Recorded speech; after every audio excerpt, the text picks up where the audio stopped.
Humans of the cardboard, welcome back to Just Nuts, guys. Today we're going over the weeks 1 and 2 of the new Legacy of Destruction format in the OCG. I don't really worry that much about the meta stuff because I don't think Legacy of Destruction actually had that much that actually changed like the top tier threats. But I do think there was a really cool amount of like rogue stuff that came out of that set, and I'm more interested in those decks to see how they're going about doing some of their deck building so far. But shout out to Yu-Gi-Oh! Organization. I don't do this enough because I do a lot of stuff like referring some of their posts.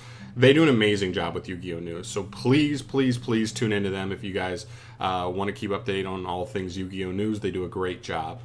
But anyway, they give a really good overview here about all the like meta trends, hand traps, some changes up in main decks, side decks, extra decks, all that stuff for like the most played decks in the game.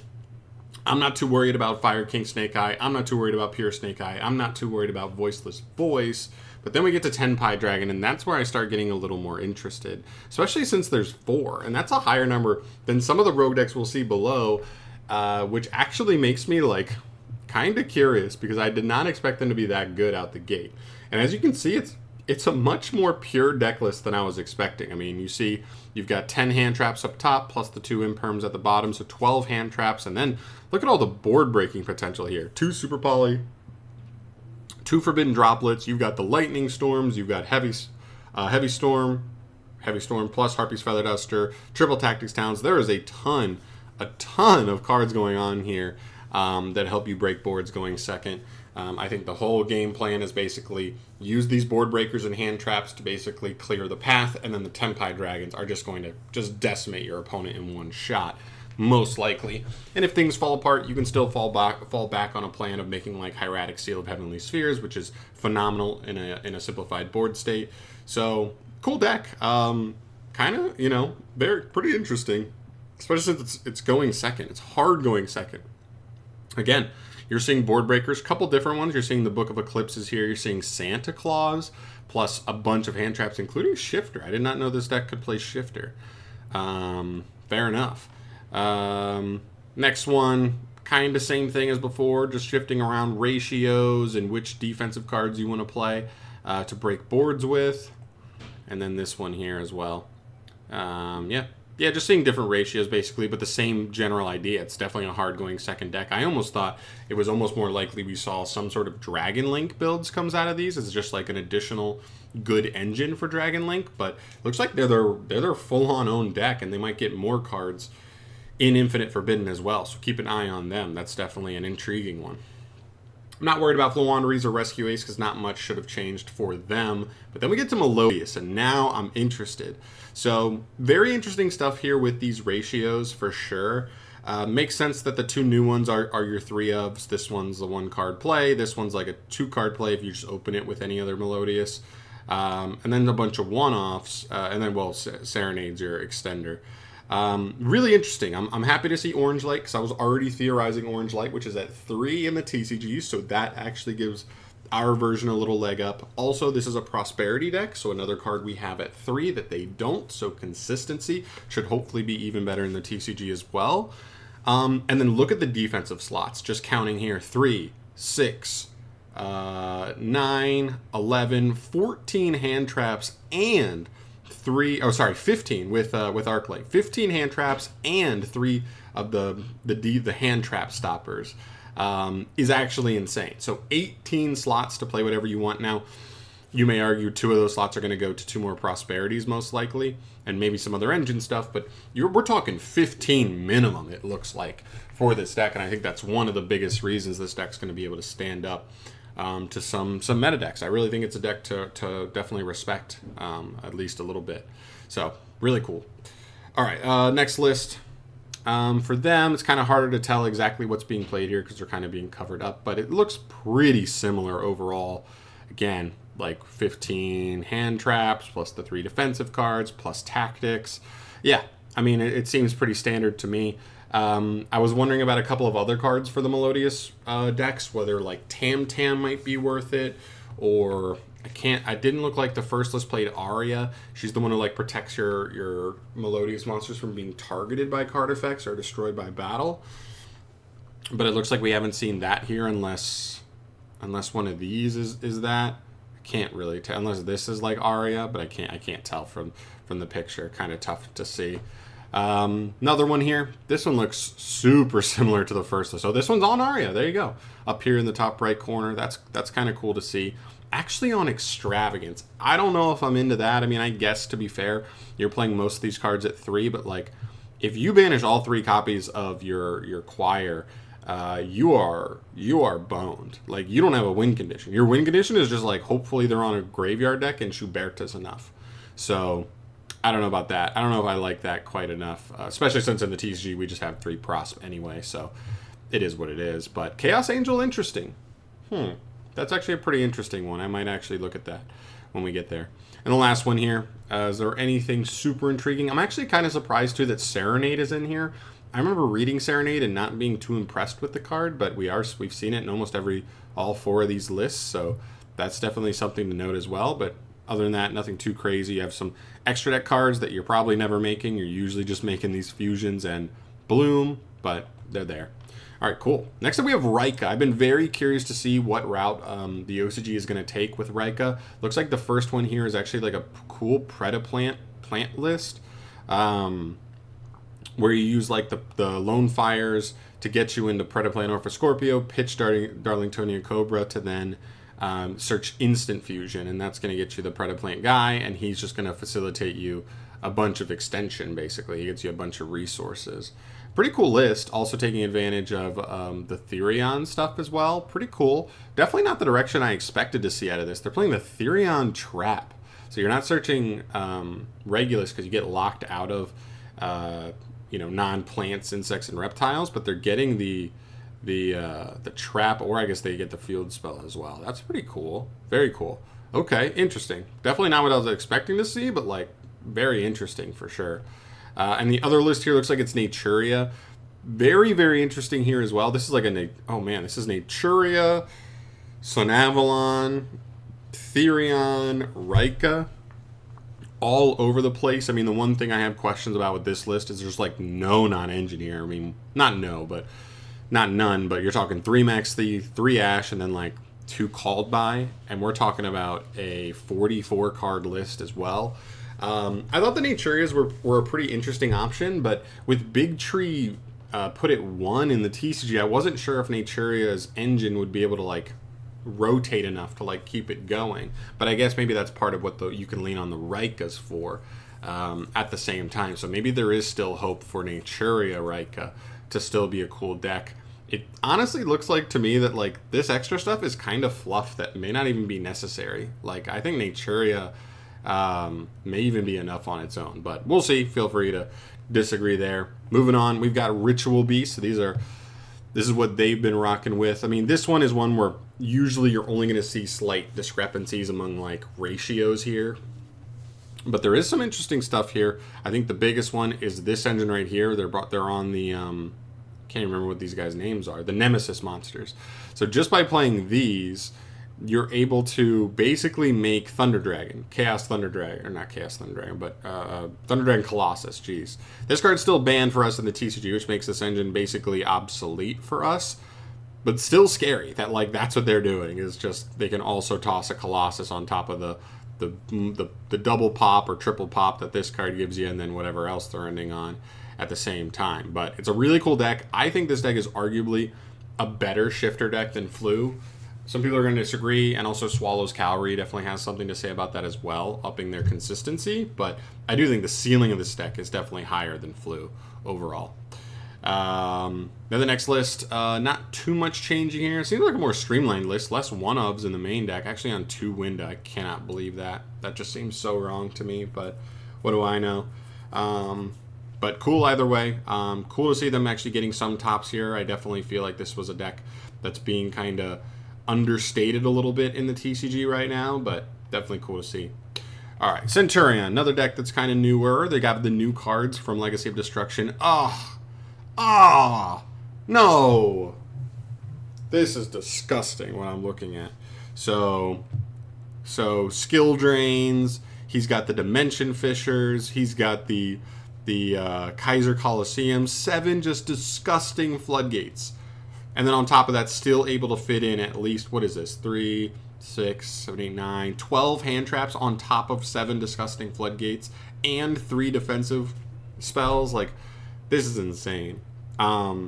This makes you want to vomit. I don't love it, but it's here. That's terrifying. Okay, one more Centurion list. Hopefully this one's a little different. And it is wow, it's very different. Look at this. So they're still on Emmet here, but they're playing Emmet plus the Gargoyle, and then this spicy little meatball here, the freaking 100 Apple Dragon. Very, very interesting card.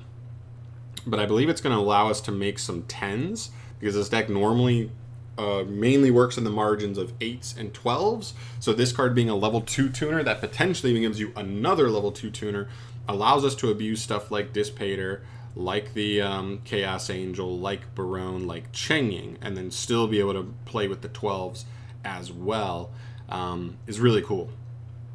And then these other, I mean, kind of seems weird. I mean, I guess it still works, but this is a weird list, actually. Super polys. I mean, it's cool. The 100 Apple Dragon is pretty cool. I'd actually like to see some replays on that. Lightsworn. Was not expecting to see too much Lightsworn, but here we are. I think the biggest thing for me, and I brought this up with multiple other decks, is like defensive slots. How many defensive slots do we have? It looks like 4, 5. Well, 4 if you're talking 40 card list. But this deck is about being all gas. Now, some key differences between them and the TCG is we don't have Fairy Tale Snow. Still have the Shufflers, though, so that's cool. Yeah, basically Snow is the main difference here. That they've got it, we don't have it at all. And that's a pretty big component here, but it's an all gas list. This list is trying to go full ham and just keep going. Interesting.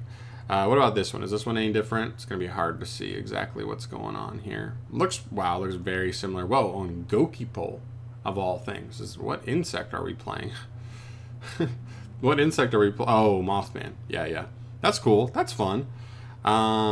Yeah, another cool list. Kind of hard to tell because the deck is so freeform. You just keep going and going kind of thing normally, but still cool to see. This is a Snake-Eye Tier Limit Lightsworn as well. Wow. Just playing all the best engines in Yu-Gi-Oh! Basically. All gas, like no defensive slots whatsoever. Pretty interesting. Branded Despia, not too worried about that. Infernoid Horus is out here. That's pretty cool. Horus definitely Oh yeah, you do play the Snake Eye stuff in this deck, but this again is one of those decks that's definitely like super gassed up. Now, I don't love the grass builds of this version. I think you can build this deck 40 cards and be just more consistent, more concise, but instead they just think it's cool to play the 60 card builds that mill 20 cards, which I get it, that's really powerful, but when you don't draw this card, what do you do? In a 60 card list, but still cool to see. Runic Naturia, they're way behind the curve on that. Salamangre, is there anything different here? They're actually on Lady Debug and Salamangre to fire. That seems terrible. I don't know what we're doing with that. But everything else here seems pretty... Oh, that's right. I saw some cool combos where like Cyber's Wicked's actually like interesting in the deck if you're not going through fire all that often, because you make her... She searches a Cyber's Tuner, which would be this guy, which is pretty cool. Then I guess you can use her for Promethean Princess, and then then you'll be able to summon this guy out later, and it gets him set up. That's cool.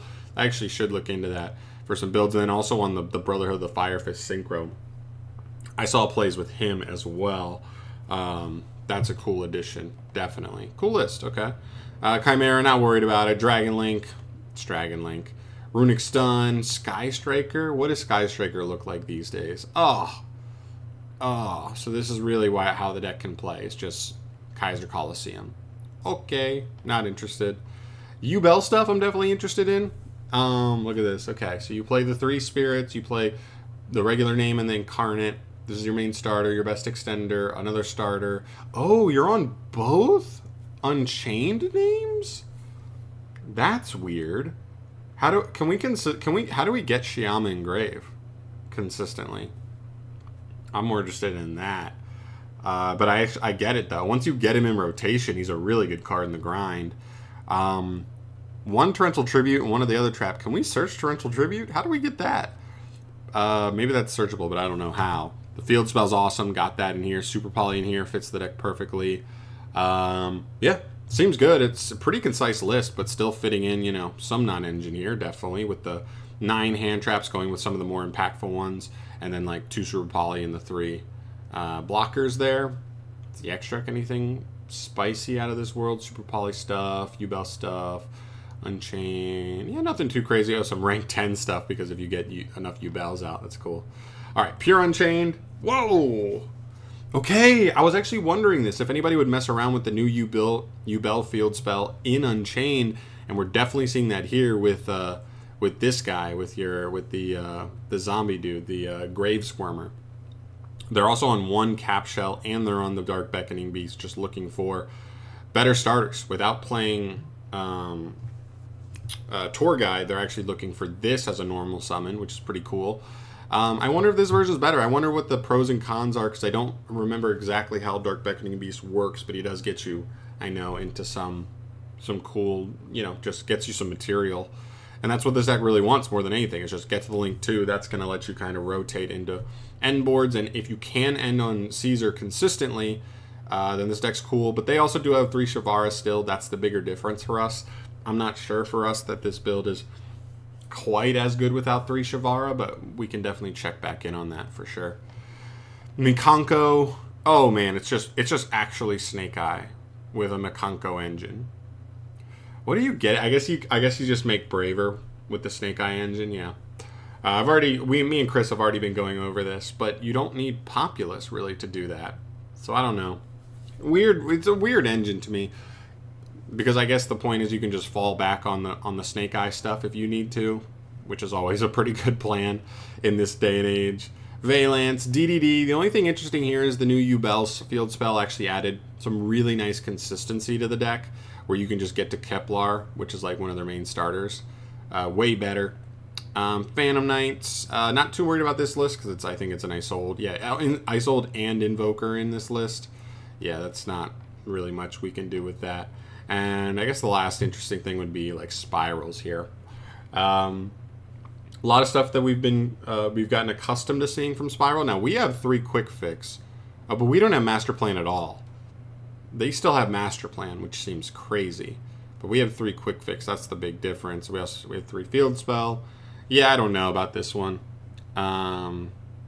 Yeah, I'm not so sure about this one, Chief, but I don't know. It's cool. I mean, they got the Horrors cards in there. They have the Magician Souls package in there. Some cool stuff, but I'm not sure without Master Plan that our versions can facilitate that. But really cool to see. Honestly, this is such a cool thing that they do, because I've been curious. I've not known the best way to find out about certain lists, because I've wanted to look into rogue decks out in the OCG, seeing what's getting any tops whatsoever, just to see what like the initial, you know, the initial approaches players are taking to like deck building some of these newer decks, because by the time it gets to us, we've been seeing it for months and months, but I like seeing them right as they get it, trying out like the first builds of some of these decks. And I'm sure they'll all be you know, adjusted and made better over time, but it's still really cool to see these, and especially if they keep doing this pretty consistently, that would be really, really cool.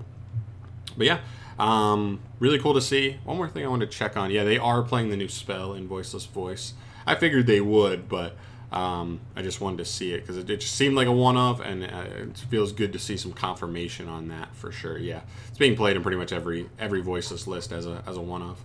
But yeah, really, really cool stuff, guys. Let me know your thoughts down below here on any of these deck lists that you think are interesting, anything worth noting that I maybe didn't catch, because there's a lot of lists to go over. I'm trying to just pick and choose the things that stand out to me as being interesting from any given list. But I'm out of here for today. Shout out to Yu-Gi-Oh! Organization again. They are awesome. Or YG Organization, and probably the better way to pronounce it. But they kill it. Thank you so much, guys, for watching. I'll see you guys in the next video. Peace.